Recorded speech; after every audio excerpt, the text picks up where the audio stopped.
The most dangerous sporting activity for women, which turns out to be cheerleading, apparently. Hello, Stephen here. I don't know what number you're calling. This is a dressing room. No, all right.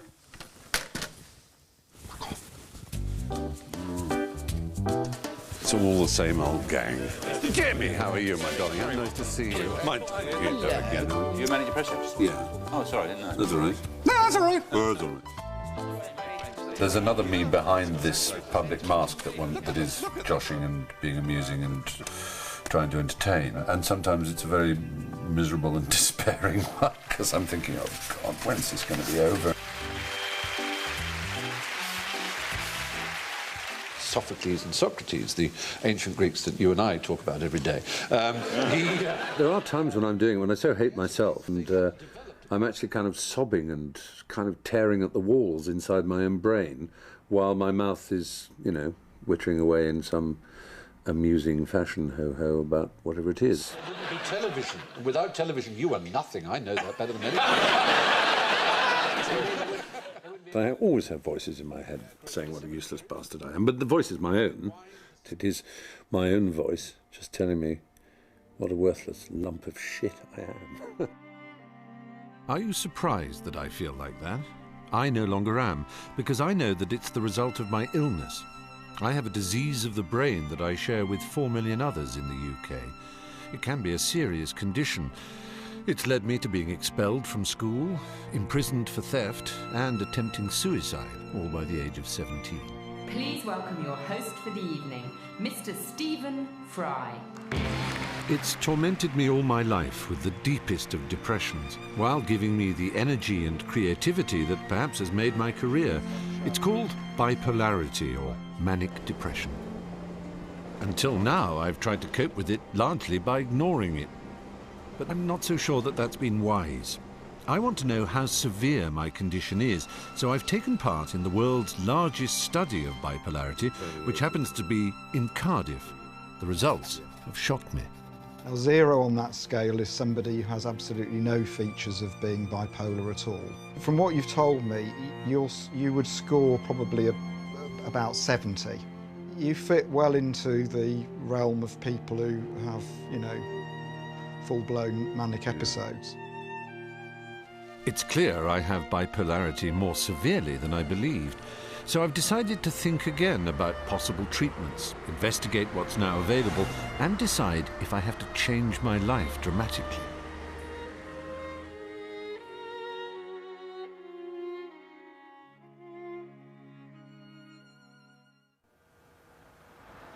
When you go on the net to find treatments for manic depression, you quickly discover there is no simple, agreed approach.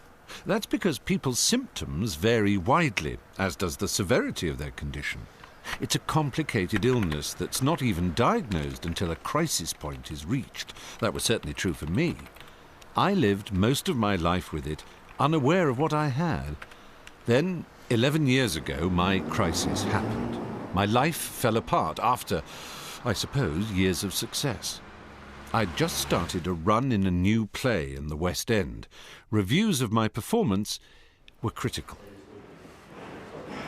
I suppose I was unhappy with my own performance. I clearly wrote that I'd felt a failure as an actor, and I think I did, but I don't think one bad performance and a series of not very good reviews, which were never savage, would be enough to make me escape life, or try and kill myself for that matter. So there obviously was something else deeply amiss inside, some terrible feeling that it all had to stop.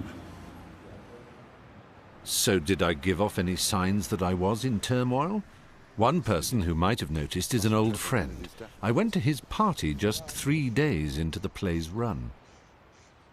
You don't remember what mood I was in at that time, do you? No, I don't remember you actually being anything but your usual debonair self at the party. Yeah. I don't remember reading that many reviews of the play, to be honest. And I don't know that it was entirely that. I did feel that I'd failed in it, I think. But I felt that I'd failed in absolutely everything. I'd failed in my entire existence. And it's odd how one doesn't give off any signals of that. No. Well, I don't think you did. No. Because all I remember at the party was people delighted to see you, as always, because you had not seemed incredibly out of sorts. Have I ever come across as a troubled soul? No. You're somebody who has a strong consciousness of your social obligations. Yes. Politeness. You're worried about how the other person feels. You want to make sure that they are engaged in conversation. It's John Cleese, who is, of course, famous for his interest in psychoanalysis and things. He did once say that my politeness would be, would be the destroyer of me. Like so many manic depressives, I may have looked happy, but inside I was hopelessly depressed. Within hours of Griff's party, I decided to act. Very early in the morning, I came down from my flat in central London to where my car was, in the garage. Yeah, I went in there, sat in the car with my hand over the ignition, brought down a duvet, which is one of those preposterous details that always accompany something like a grand gesture or a grand attempt to kill yourself. You have to think about it. I thought, well, if I have the duvet along there, it'll stop the air getting in. I had this image of my parents staring right in at me while I sat there for at least, I think, 2 hours in the car, my hands on the ignition key.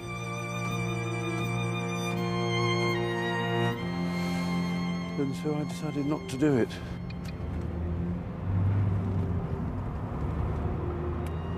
I drove to the south coast to get a ferry.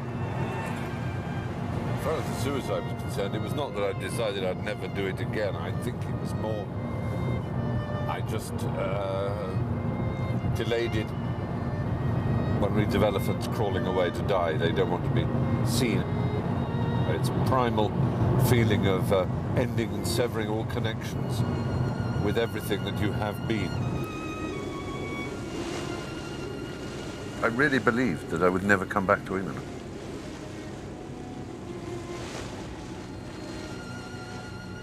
I had it in my head northern Germany or Denmark.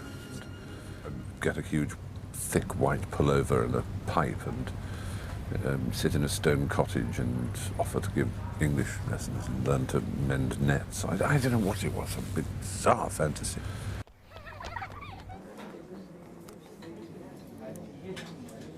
Found myself in Hamburg, and I saw these rows of, newspaper headlines and fears for fry type thing. And I stared at it in complete disbelief. I mean, it was absolutely staggered.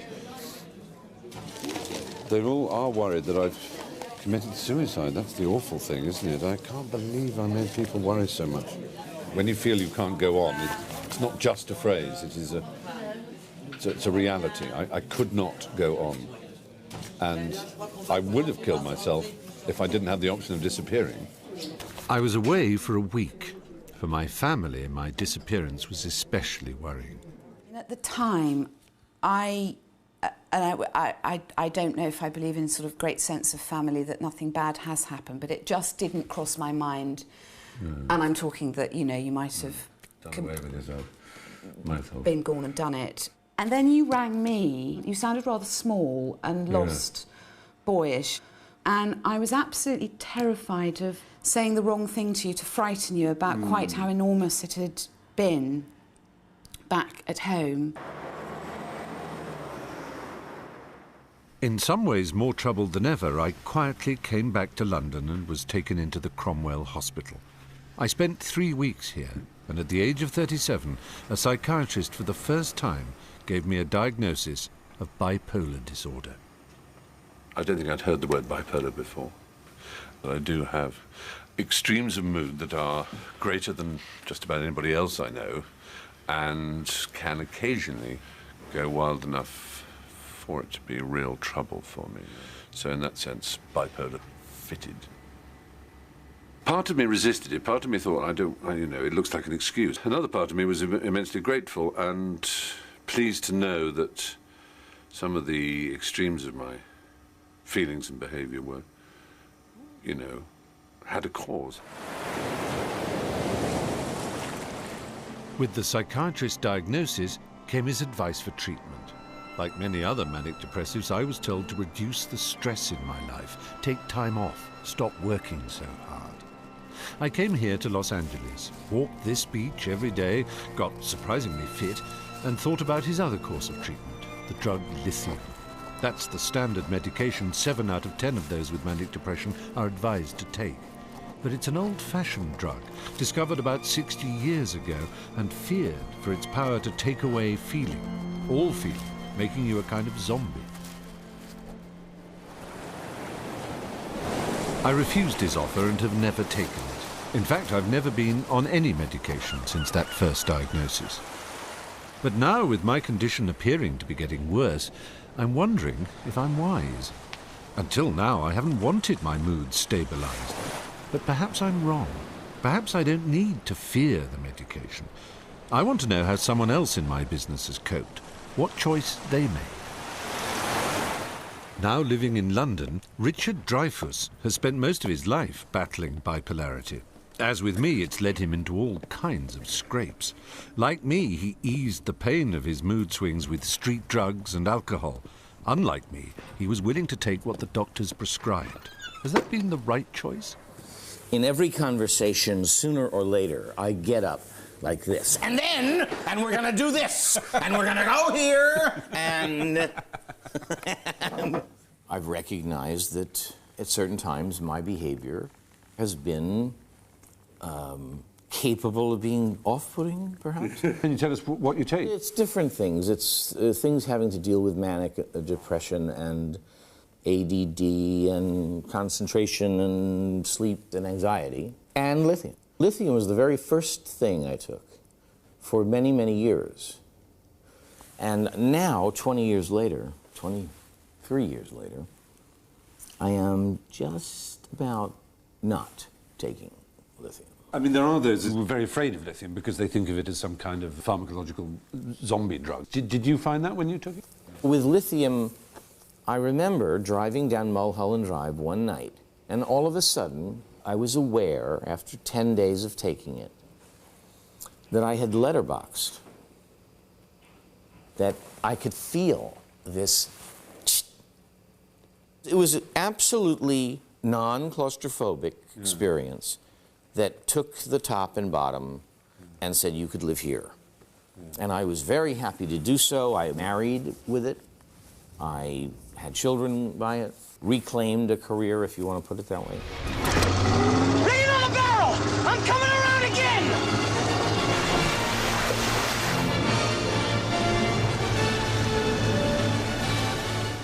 So we're talking about... The late 70s. Oh, late 70s. Oh, gosh, right. I changed dramatically. I said to my doctor once, I have become a person I admire in the last few years. I have wept more. I have said I'm sorry more. I have succeeded in endeavors that were impossible and blah, blah, blah, blah, blah. And I could not have done that without this courage. And he said to me, it's not courage. It is the absence of anxiety.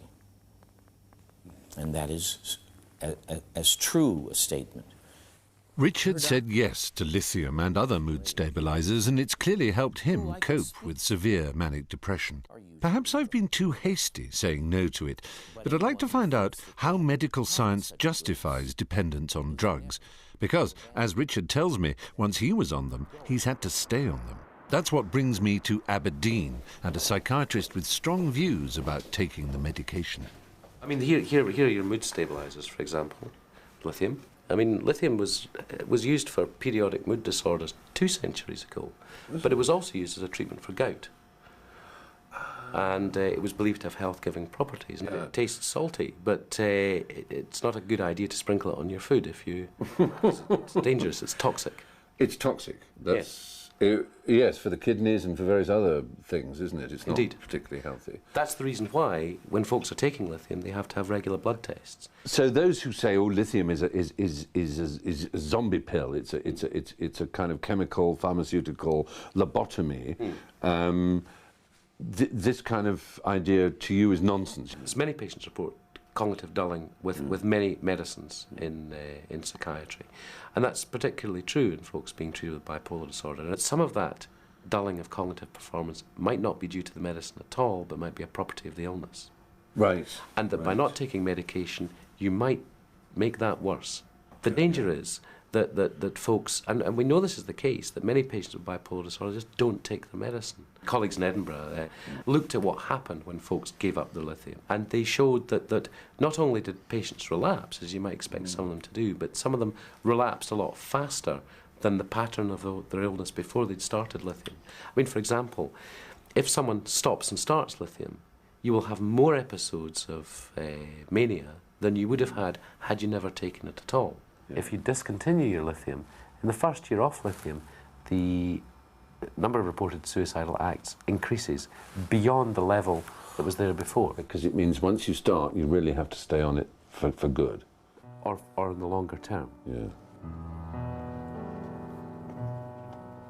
I clearly look preoccupied coming away from seeing Professor Reed, but it isn't because I'm worrying about his message, take medication and stay on it. It's because for the last few days, I've been feeling increasingly depressed.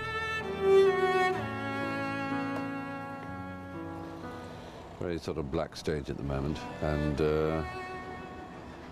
would love to be somewhere else other than here, frankly. I'm fully aware I'm a very awful person to be with. I find it difficult to meet people's eyes. I find it very difficult to connect to people. I find it very, I just want to be alone, frankly. I'm just praying a little past, basically, because it's fucking irritating, and I hate myself for it.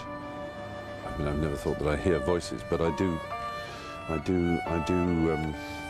voice telling me I'm a complete cunt all the time in my head. Usually when I feel like this, I hide away. I can't this time. For me, that numbing kind of depression comes 3 to 4 times a year and lasts a week to 10 days. I spend the time in the house, staring at the ceiling, still afraid to take antidepressants or mood stabilizers like lithium. So as you can see, I'm still very much in the grip of mood swings, but also still more afraid of the medication than the illness. Surprising as it might seem, this is a common reaction among manic depressives. A couple of years ago, I read a newspaper article by the parents of a 27-year-old girl called Zoe Schwartz. I wanted to talk to them about what was in Zoe's mind during her last depression. And it was 7 o'clock, she hadn't come. I said, let's ring the police after supper. I know at 7:45, the police came. In a flash, I knew what had happened. She went up to the end of the platform and she jumped very high. And the train driver then said, you know, it hit me at face level. She'd had it all planned. Zoe was 27 when she killed herself. She was beautiful, articulate, very bright, with a master's degree from the London School of Economics, but she'd also spent almost 10 years trying to hide the symptoms of an illness that had already led to suicide attempts. Hello! Hello! Love you, Dad. Looking back on it now, what I know, and I do realise she was going up and down. But she hid it from everyone. She would never accept it, she would never admit it to herself, and had she admitted it, maybe she could have been helped. This issue of people refusing to accept that they have it is a particularly difficult one. And did she imagine, was it pride in a way? That's what her best friend said. The week after she died, her best friend came, we were all together, and she said it was her pride killed her. And she was writing in her diaries, all of which I found after her death, about these panic attacks, about these terrible fears she had, which she just hid from, presumably herself, to some extent, because she never talks in the diaries about being mentally ill, she just talks about fear. Yeah. But she hid it from everybody. Despite the front Zoe put up, a breakdown eventually led to a diagnosis. She was presented with drugs to stabilise her moods. She resisted them.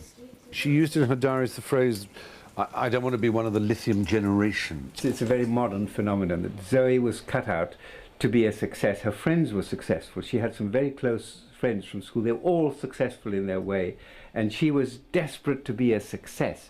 And the idea that she would be a basket case for all her life, that she would be taking lithium to bring her down, to sedate her, she could not accept that. Went into the hospital for a few days, and then she she walked out. She hated it. She hated the people on lithium, hated it. With a lot of gowned people with lithium shuffling around a hospital, and she would naturally think, I'm not supposed to, that's not my life. That dread seems to have propelled Zoe to her death. She talked to the psychiatrist who came to see her every week or every 2 weeks, and she told him she wanted to kill herself. She died on Tuesday at 20 minutes past 12, and he rang us up on Wednesday at 9 o'clock, and he said, I think she did that yesterday because she didn't want to come into hospital and take lithium. She was really frightened of lithium. She was really frightened of hospital, and she felt there's a terrible stigma. That stigma is very, very important, and I really do hope that you, Stephen, will be able to do something about that in this program, because this is so harmful. It's revealing that Zoe saw going into hospital and taking drugs to calm her not as stages on the way to helping her recover, but as treatment she couldn't bear to undergo.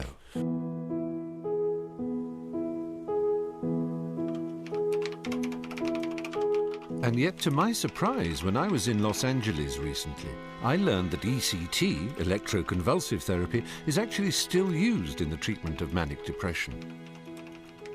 Andy Behrman has become a celebrity in the US as a result of agreeing to ECT to curb the wildness of his bipolarity. I've never met someone who's been given electric shocks, 19 courses of convulsion. It's an extraordinary thing, and I'd just love to know what that's like and whether it worked for him. So the next day I was in the hospital at 6 a.m. I was laying on a gurney, wheeled into a room. They connected the electrodes, they put the bite block in my mouth. So I woke up in recovery, and I had no idea where I was, except I knew I felt great. Oh, you did? Yeah. I was confused. My memory was a little shot. Yeah, short-term memory loss is supposed to be... Yeah, and if people tell you, if doctors tell you it's not real, they're lying. Mine was pretty long-term. But you did feel better? I felt like the concrete in my brain had been kind of liquefied and just shot through. And then my doctor said, you know what, we need to do maintenance therapy. And I said, okay, how many treatments do I need? He said, hey, 20, 30, 40, 50, 60, however many you need. I'm interested in how Andy ended up being given such extreme treatment. His background was a respectable, middle-class Jewish family. But by his late teens and 20s, he was living out a truly manic existence. You were cute and you had blue eyes, and so you got a job as a dancer, male dancer. Stripper. Stripper is the word, in fact. Whore. Exactly, you did Hustler, it all. prostitute. I did it all. That kind of all ended, and then, because you have to understand how the mind works, the manic mind, okay, what am I going to do next? Wait, maybe I should go to law school. Maybe I should go to medical school. No, that doesn't work. My sister's interested in public relations. Let's go into business together. We're making $3-4 million. Out of control. So I wrote this article for the New York Times Magazine called Electro Boy, because a nurse had called me Electro Boy in the hospital. And it was just a story, an 820-word story, about my experience with ECT.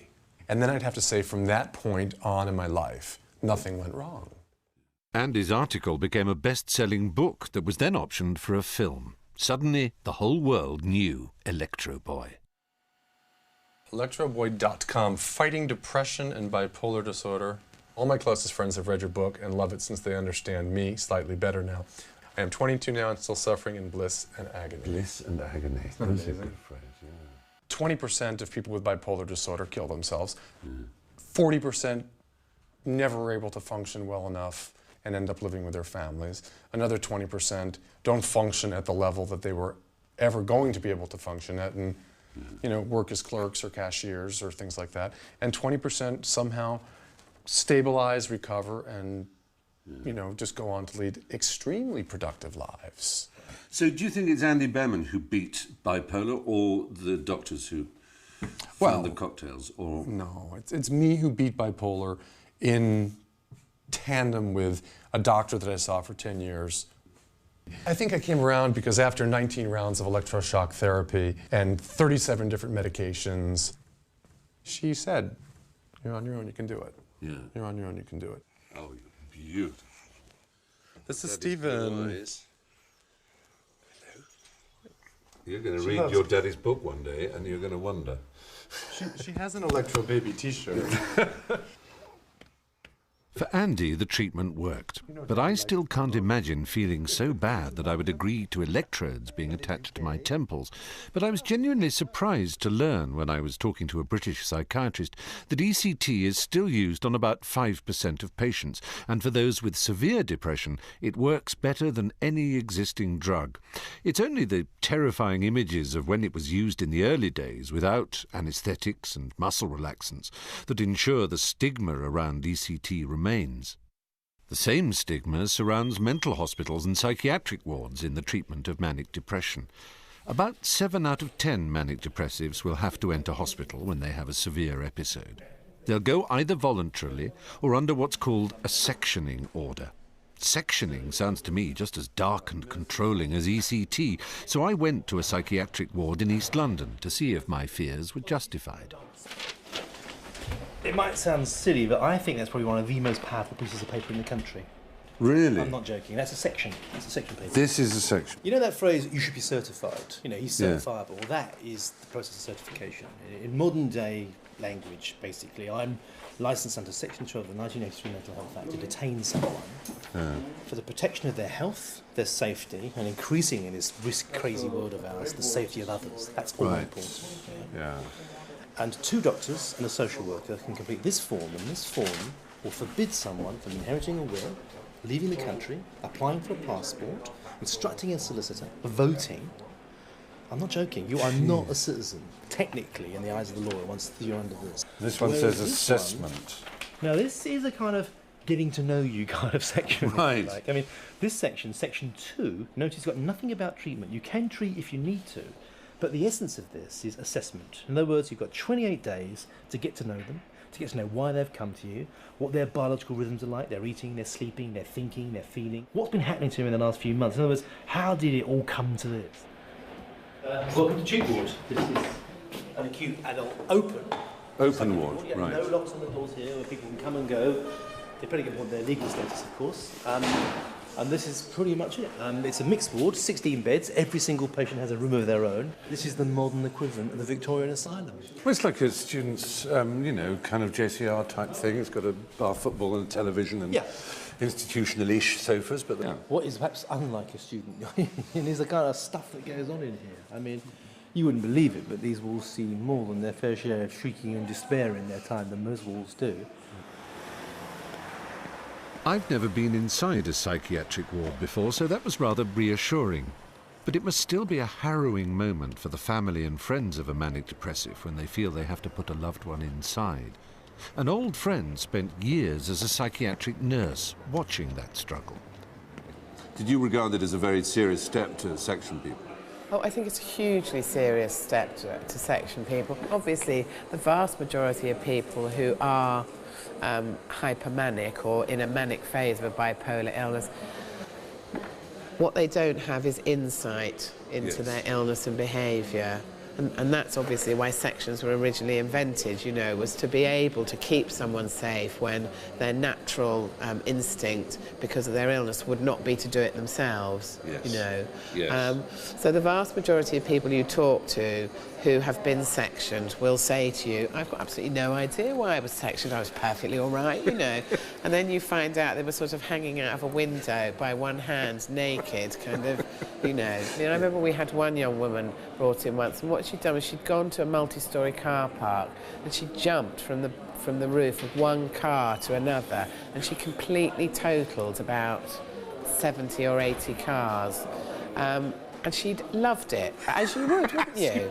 There she was as high as a kite, she was laughing, you know, in this kind of manic sort of gothic way. But they're trailing along, and her poor, quiet, sort of elderly parents. What the hell do we do, you know? And a lot of the time, in those particular sort of manic phases, it's the families you feel sorry for, because they're the ones that have to cope with the fallout of all the damage, emotional and physical, that their relative does. But the remarkable thing is that we contain it. I mean, That sounds kind of daft, but I think it is a heroic place. It's secure in the sense of it being a sanctuary. You know, the old-fashioned meaning of the word asylum. It's a place to go when you're having a really, really, really bad time. We take people in, like, who've doused themselves with petrol, who have tried jumping off of flats, who've taken vast amounts of paracetamol, who do not want to live anymore. And we bring those people in, and I would say that 9.5 out of 10 punters leave here happy and well. Now, if that isn't a result, I don't know what is. Pessimism has always dominated our thinking about mental illness. It's just like the ghost of stigma reinventing itself as despair in this particular case. The idea is nothing you can do. Well, that's complete nonsense. Both Joe and Mark Salter, nurse and doctor, believe sectioning can help manic depressives. But I also want a patient's view.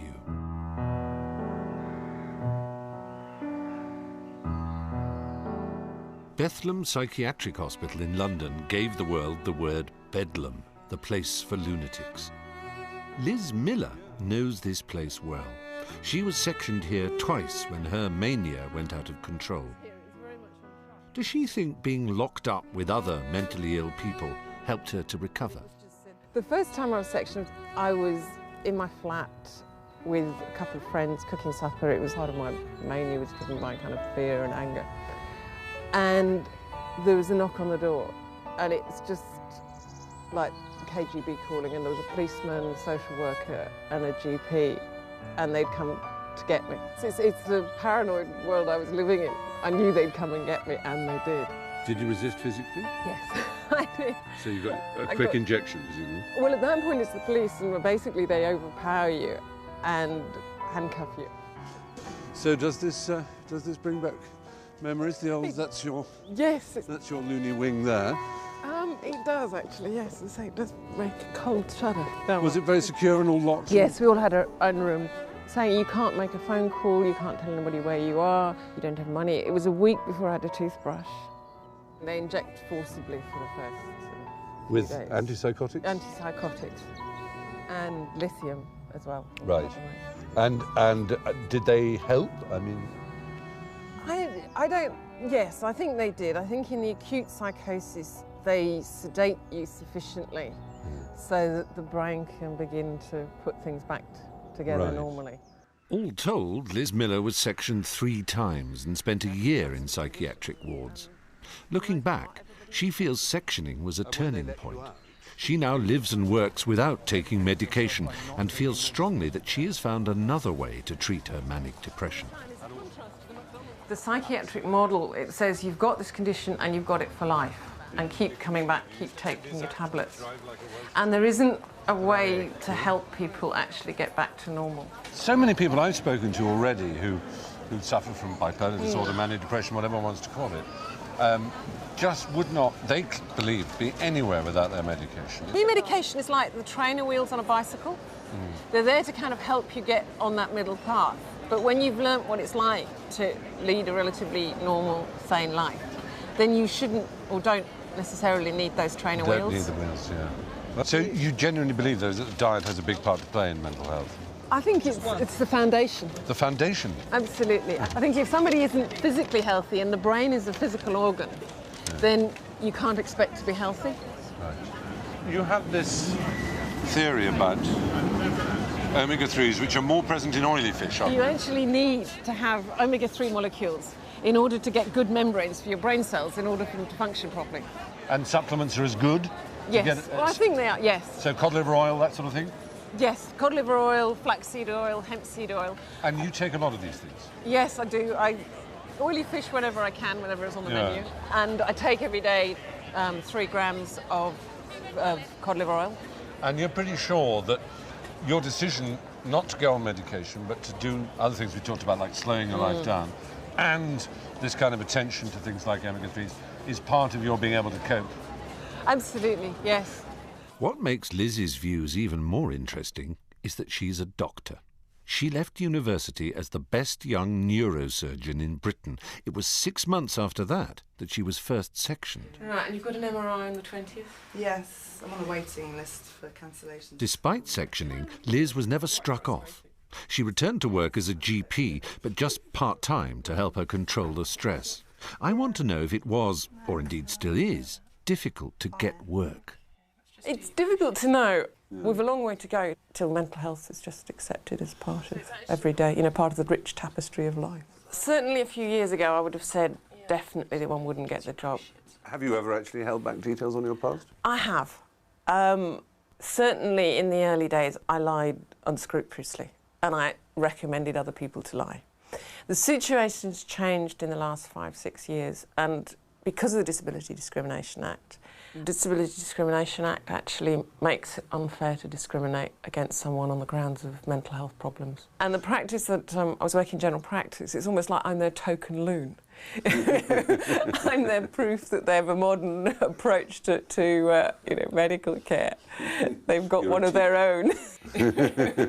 As both doctor and patient, Liz is convincing.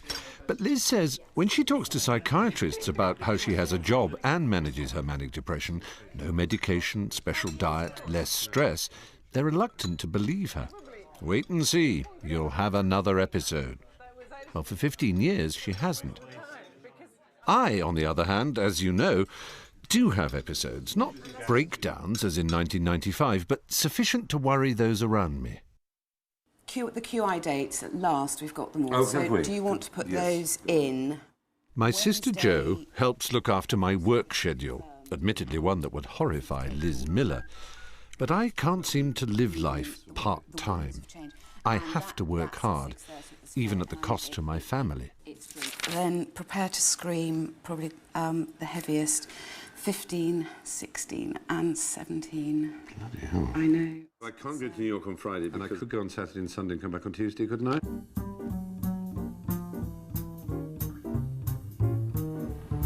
Manic depressives are notorious for just going with their moods and not treating their illness seriously enough until it's too late. Ellie Oakes was a director of finance at B&Q, a high flyer, but she also had manic depression, except she wouldn't admit it, not to anyone, not even herself. As a result, Ellie took no medication. Her symptoms got worse, and eventually she lost her job, her marriage, and nearly her children. I want to see her because of the individual way she's turned her life around. With an accountant's eye for spreadsheets, she began to keep a mood diary. See, when I first did this graph, I was surprised it looked like this, because I just kind of take each one as it comes. I don't think about it. You rate from 0 to 3 your mania, and from 0 to -3 your depression. So 0 is, as it were, a stable mood. And the highest it goes to is 2, I notice. It peaks at 2. 3 you would regard as unmanageable, as dangerous? Complete dangerous, I think. Yeah, Actually, I mean, dangerous to myself, yeah. And to the happiness of the family, and to the peace and everything else. What Ellie means is when high, she loves to spend and spend, forgets what she's left burning on the cooker, sleeps 4 hours a night for 8 weeks, and has the energy to update her new company website at 3 in the morning. But when she's done, she can't get out of bed. A lot of sleep, so we're getting up to 17 hours a day. And I just have to. I can't do anything about it. 17 hours a day. Yeah, I mean, it's pretty bad. The cat would be proud of that. Yeah, absolutely. No wonder partner Paul takes a close interest in how her moods are developing. And when she's being creative and it bubbles just into the 1 out of 3 of that scale, then it's manageable. If it starts going above that, then we intervene. Right. With drugs, with medication? With medication, or initially we'll say, right, OK, stop, start stepping back, start relaxing, start working less hours. And sometimes it works. Sometimes you can actually take the illness and work with it so it doesn't get any higher. And is she sometimes resistant? Is she enjoying the mania so much she doesn't want to? Yes. And sometimes well, look, I need you to take that tablet just so it doesn't go too high, can be a threat. I don't want to take it. And then you have to have the argument. When we think of mental health, we think of, you know, men in white coats. Has it ever come close to that? We've reached a situation where we've accepted we couldn't cope at home. And Ellie had to go into hospital. There was no chance of her getting well on her own without support and specialist support. So at that stage, had to go into hospital. Yeah. And that was, at that stage, for 10 weeks. Wow. How long ago was that? That was 2 years. 2 years ago. So the children were all, you know, aware that Mum was ill. Yes. And how did you explain it to them? Mum is ill, she has to go into hospital, and the children would say, why? It's difficult being a mummy sometimes because you feel guilty about it. And you feel like you should be, you should be normal and be sensible and responsible and sleep like 8 hours a day. You can be sensible and you are normal. Right, okay. Exactly. Part of you. I couldn't imagine you without it. How many mums do you see drawing pictures, painting, bead making, jumping up and down, running around, making jokes? When I'm in those times when I have ideas and I want to do things, they don't get fed up with it. It's like someone's got like a special voice. That's a gift. This is just like a special voice, but better. Ah. All personalities are balanced out by something. Yeah. And Mum's just happens to be that her creativity is balanced out by her going to sleep. Yeah. Does it touch you that they think you've got a gift? I can't describe what that feels like. I just...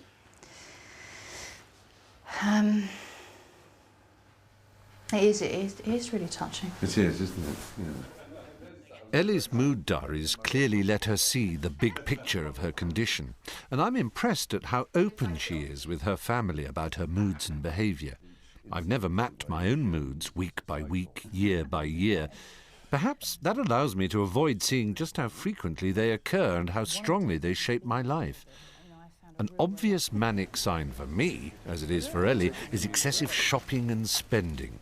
Now, psychiatrists encourage manic depressives to notice wild behaviour and then hold it in check. To that end, they not only offer drug regimes, but more and more psychotherapy. One talking therapy that they say proves useful is called CBT, Cognitive Behaviour Therapy. It emphasises changing how we think about what we're doing. I've never tried it, but I've often worried about how I shop when I'm manic, so I've asked Jan Scott, an expert in CBT, to come and try to help me keep things under control. I've probably got about 9 digital cameras. How many pictures do I take? None. Absolutely none. And you see now, here we've got sat-navs. How many of We've those got a have you few. I've got about 5 sat-navs. Digital DVD projector. That's an interesting thing to have, don't you think?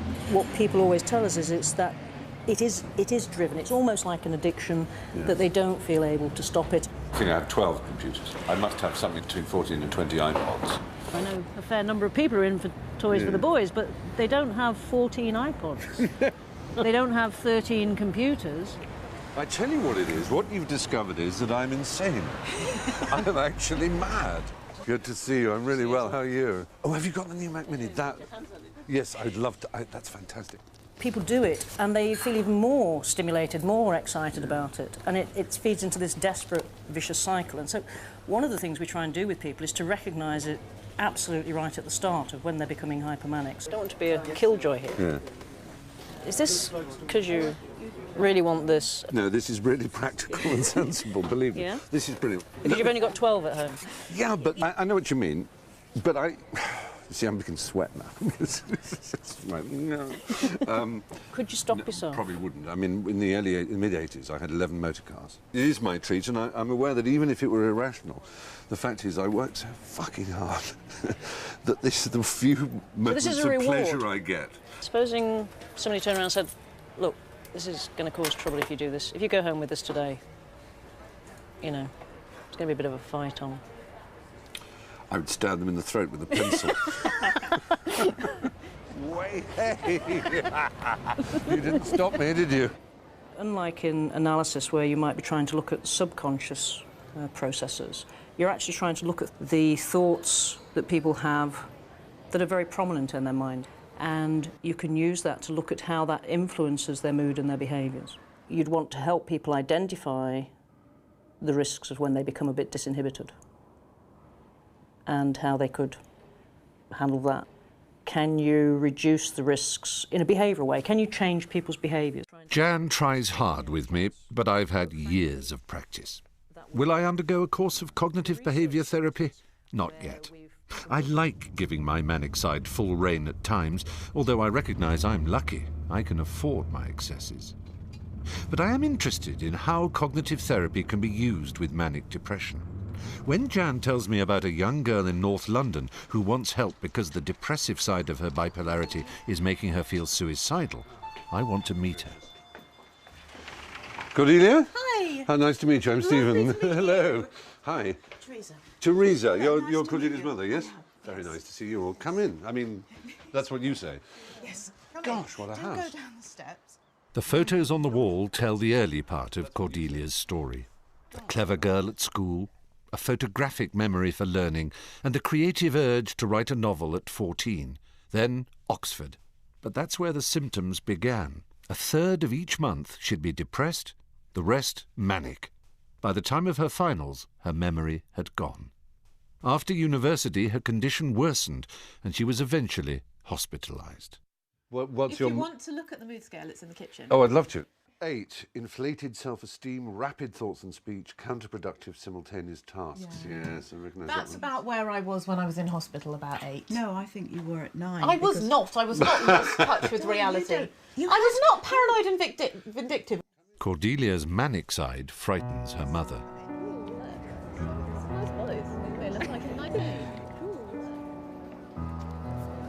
Every time I go to the station to meet her, I remember the night that she didn't come home. I met every train, every hour, just hoping and hoping that she'd be walking down the steps, and she wasn't. She'd just allowed herself to get picked up by somebody in a bar, or she'd picked him up and she'd just gone back with a stranger for the night. Cordelia seems to be drawn to people who I wouldn't expect her to be drawn to, let's say.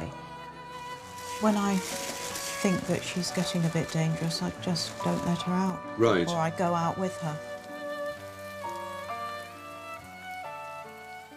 It's going to get worse. This is the thing, Stephen. I am not going to be a lawyer or a doctor or something with my illness. I'm working part-time as an assistant at a literary agency. I've been an assistant for 4 years, and I'm doing a part-time MA. I cannot work full-time. She depends on us for absolutely everything. Do you seriously think then she can't cope without you? I know she can't.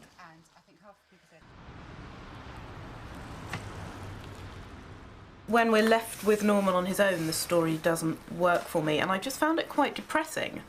And I was wondering if just I didn't get it. Exist anyone in old England that doesn't fit? Cordelia's fears about her future depress her. That does come across. But even worse is the effect her depression has on the one activity she loves, her writing. That's what she desperately hopes Jan Scott can help her with. You've got this terrible problem that as soon as you slip a little bit below a normal mood state and you're depressed, your creativity disappears. I suppose what I had thought is that when I was depressed, I would be able to write about being depressed, but I actually can't. I can't even write about being depressed when I'm depressed. I can't really write about anything. For about the first 5 or 6 years of having the illness, I wouldn't ever be depressed for more than a couple of weeks. Literally, last time and the time before, towards the end, when I'd been depressed for sort of 9 or 10 weeks, I just thought, you know, I've never been depressed for this long before. I could never, you know, this could be the one that I never come out of. I'm never going to be able to write again. I'm never going to be able to, you know, go out and socialise again. I'm never going to be able to really do anything again. I mean, what does it say about you if you can't write?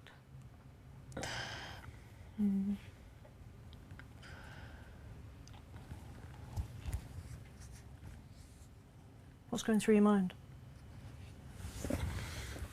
Can you say it?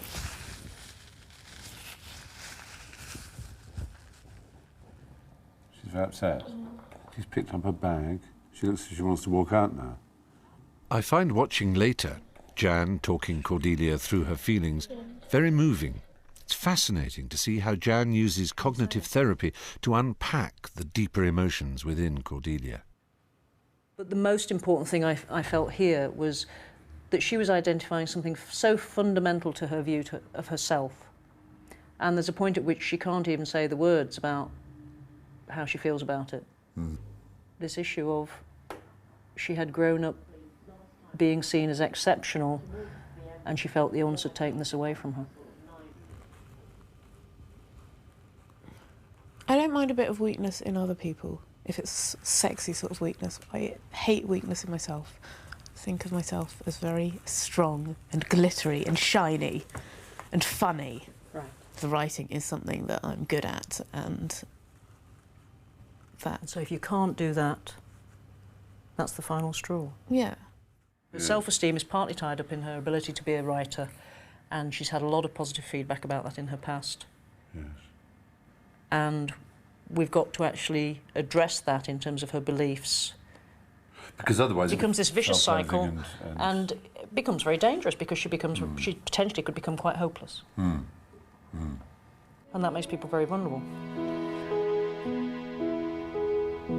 Generally thinking about suicide and death is not good for me at all. So I don't want to. With the stigma that still surrounds mental illnesses like manic depression, I thought Cordelia was very brave, allowing me to witness such a private moment. Like the others I've met, she was prepared to be seen and heard so that all of you know better about the illness we suffer. Just like me, Cordelia has come to accept that she has a chronic condition that will be with her for the rest of her life. That's a painful realization. But she also learned from Jan Scott that it's like having asthma, in that while it's always going to be there, the key for most people is in finding ways to reduce the attacks and to make them less severe. That's where treatment comes in. Cordelia accepts it, but what about me? After all I've seen and heard, I'm still unsure. I feel reluctant to embrace a life on medication, but I do fear the intensity of my moods and where they can lead. As I say, I don't want to kill myself. I wouldn't mind dying. It's a terrible thing to say. And I hear myself and I think, oh my God, my mother's going to hear me say that. And I think, how awful, Stephen, what do you mean you wouldn't mind dying? It's a terrible thing to say.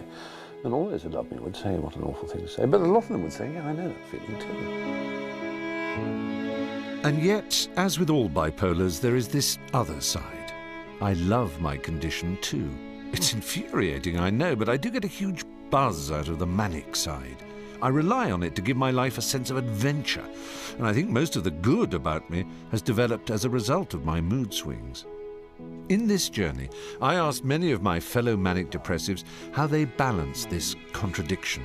I asked them if they could press a button to release them from their bipolarity, would they do so?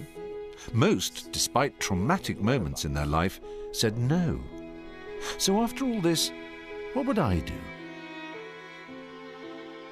I wouldn't press the button and live a normal life, not for all the tea in China.